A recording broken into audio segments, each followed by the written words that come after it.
Hey, good morning, church. Just want to take a moment as we get started this Monday morning and say thank you to all of you that sent me emails and texts about last week's Take 5. Turns out that we might not be becoming extinct as dinosaurs. There just might not be very many of us, but I was very much affirmed by the many dinosaurs in our community that felt like I did, that we're just seeing an erosion of our core values as Christians and our core values as families. And it was encouraging to know that there are many of us that are in it together. Also, just one little bullet point that we're going to call an audible here at Christmas time. So we're going to do this morning's devotion. Then we'll do one more in Habakkuk, and then we will shift into messianic prophecies for Christmas. And so we're working on those now as we speak. And so here in a couple of weeks, we'll be done with our 2021 devotional. So as we get started this morning, we're in the last section of Micah that we have in our devotional book. And so I want to share it with you this morning. It says this, Micah 6:8. He has shown you, O mortal, what is good. Now I want to pause there before I finish the rest of it. The implication here is that God has already told us, or God has already showed us what he expects or what he wants from us. So one of the interesting things to me is that I have people come to my office quite frequently and say they don't know what God's will is. How do I figure out God's will? I don't know what God expects of me. And immediately for me, it's a reflection of how little we know the scriptures, which is part of the reason that we do this Monday morning Take 5, is so that we can be deeper in God's word. But let me share with you the context for Micah 6:8, because it actually comes from the book of Deuteronomy. So in Deuteronomy chapter 10, in verse 12, it says, And now, Israel, what does the Lord your God ask of you? But to fear the Lord your God, to walk in obedience to him, to love him, to serve the Lord your God with all your heart and with all your soul, and to observe the Lord's commands and decrees that I am giving you today for your own good. So God's already declared to his people. So when the prophet comes back and is railing against Judah, he says, what does the Lord require of you? Well, he's already told you, and this is what he says. And what does the Lord require of you? To act justly, and to love mercy, and to walk humbly with your God. So what does this mean for us? Well, let me just share just kind of a personal anecdote.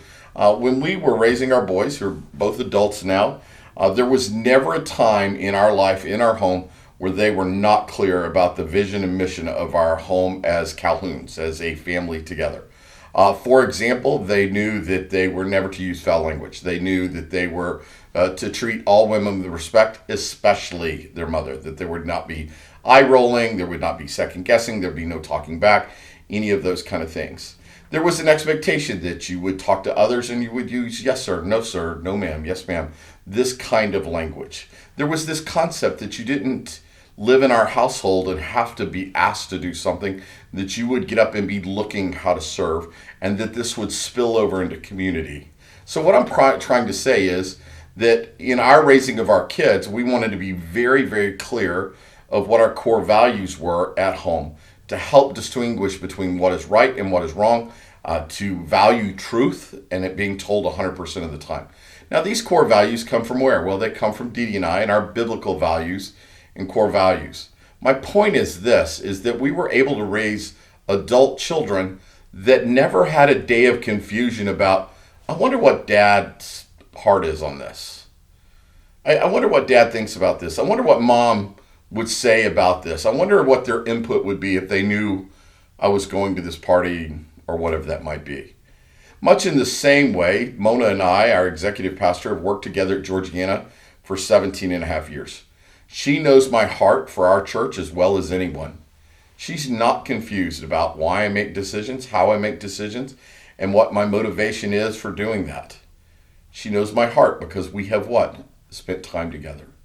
So again, what the prophet is telling Judah, and what I think is relevant for us today is this, that we know what the Lord requires of us. It's spelled out in Deuteronomy 10. And he's reminding us yet again that we are to act justly, to love mercy, and to walk humbly with our God. Church, I want to say to you this morning that everything in our life begins with an act of humility. It is to consider ourselves lower than someone else. It is to consider somebody else's benefits to be above ours. It is to walk humbly. And when we do that, then two things come from that. Then a clear case for doing and acting justly happen. That you actually want to see justice roll. And then finally, you know that there is mercy that needs to be extended. So church, the prophet is speaking to us today every bit as much as he did 2,000 years ago. So what I want to say to our church this morning is that the Bible's not gray, it's not vague, it's not fuzzy about what God's expectations are. It's really clear. And so the prophet reminds us today that we do know what God values and we do know what he wants. The question is will we do it? So as we head off into this week, as we begin to prepare for the week of Thanksgiving that is coming, I just want to say to you, church, that I love you. I can't wait for us to be together again next week. And I love what's happening on Sunday mornings in our church. Have a great week. I'll see you in a week.